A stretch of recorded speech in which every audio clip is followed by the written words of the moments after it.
আসসালামু আলাইকুম। রিকারশন হচ্ছে কোনো ফাংশন নিজেই নিজেকে কল করা। আচ্ছা, তো মনে করি 4 ফ্যাক্টোরিয়াল। তো 4 ফ্যাক্টোরিয়ালকে হচ্ছে আমরা এভাবে লিখতে পারি 4 ইনটু 3 ইনটু 2 ইনটু 1। আচ্ছা, এখানে চিন্তা করি S3 to 1 এটাকে কিন্তু হচ্ছে আমরা এভাবে লিখতে পারি যে 4 ফ্যাক্টোরিয়াল সমান হচ্ছে 4 ইনটু এই যে এই এতটুকুকে হচ্ছে 3 ফ্যাক্টোরিয়াল। আচ্ছা, এখন আমরা যদি ফ্যাক্টোরিয়ালের একটা ফাংশন চিন্তা করতাম, তো f of 4 এটা সমান আমি কি লিখতে পারতাম 4 ইন্টু এফ অফ 3। এফ মানে হচ্ছে ফ্যাক্টোরিয়াল। আচ্ছা, এই যে আমরা হচ্ছে এটাই হচ্ছে ফাংশনের মাধ্যমে লিখছি এফ অফ 4 সমান হচ্ছে 4 ইন্টু এফ অফ 3। এখন এই এফ অফ 3 এটাকেও তো হচ্ছে আমি ভাঙতে পারতাম, তাই না? এফ অফ 3 সমান হচ্ছে 3 ইন্টু এফ অফ 2।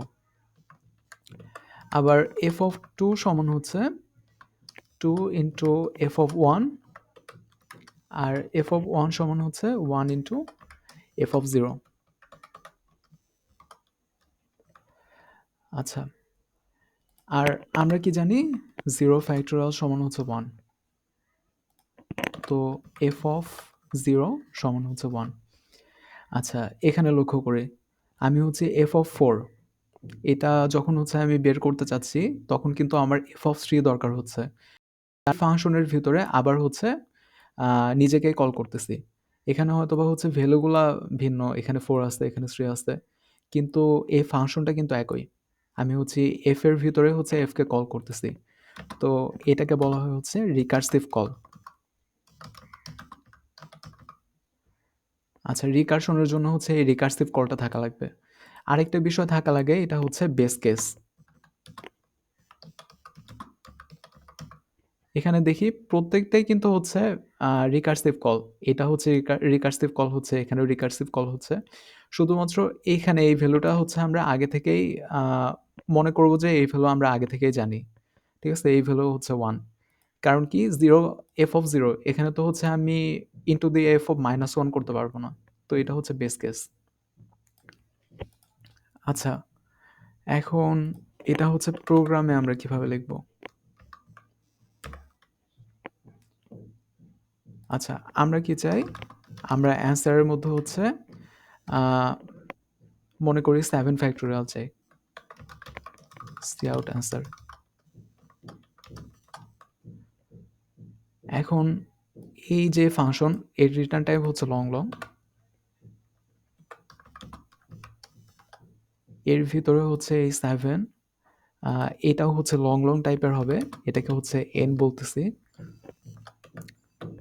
আচ্ছা, এখন এই n যদি 0 হয়ে যাইত, n যদি 0 হইতো তাহলে আমি কি রিটার্ন করব? 1 রিটার্ন করব। n 0 হয়ে গেলে রিটার্ন 1। আচ্ছা, এখন যদি 0 না হয় তাহলে আমি কি করব? 4 এর জন্য আমি কি করছি? 4 ইন্টু 3 তার মানে কি 4 ইন্টু 4 মাইনাস 1। এখন এখানে 3 এর জন্য কি করছি? 3 ইন্টু 3 মাইনাস 1। তাহলে এখানে হচ্ছে n আছে। n এর জন্য আমি কি করব? রিটার্ন করব হচ্ছে n into f of n minus 1। আচ্ছা, এখন এই যে প্রথমটা যেটা ছিল এটা হচ্ছে আমার বেস কেস, আর এটা হচ্ছে রিকার্সিভ কল। এখন আমি এই ফাংশনে আসছি, এফ অফ এন এর মধ্যে আসছি। এফ অফ এন থেকে হচ্ছে আমি কই যাব? এফ অফ এন মাইনাস ওয়ানে যাব। আবার দেখা যাবে যে এফ অফ এন মাইনাস ওয়ানের মধ্যে হচ্ছে আবার রিকার্সিভ কল করে আমি হচ্ছি f of n minus two এর মধ্যে যাব। আমি কতক্ষণ পর্যন্ত এই রিকার্সিভ কলটা চালাতে থাকবো? যতক্ষণ পর্যন্ত না এটা হচ্ছে 0 হয়ে যাচ্ছে। এভাবে একসময় হচ্ছে আমি 0 তে চলে যাব। এখানে হচ্ছে n ইকুয়াল 0। এখানে চলে গেলে হচ্ছে আমি 1 নিয়ে হচ্ছে তার আগের স্টেপে ব্যাক করব। এটা হচ্ছে তার আগের স্টেপে ব্যাক করবে। এটা হচ্ছে তার আগের স্টেপে ব্যাক করবে। এটা হচ্ছে তার আগের স্টেপে ব্যাক করবে। তারপর f of n এটা হচ্ছে ব্যাক করে এখানে ব্যাক করবে। আর এটা তো হচ্ছে অ্যান্সারের মধ্যে থাকতেছে, তো অ্যান্সার প্রিন্ট হচ্ছে। দেখি অ্যান্সার কত আসে। এই যে এটা হচ্ছে অ্যান্সার। আচ্ছা, আজকের মতো এতটুকুই। থ্যাংকস।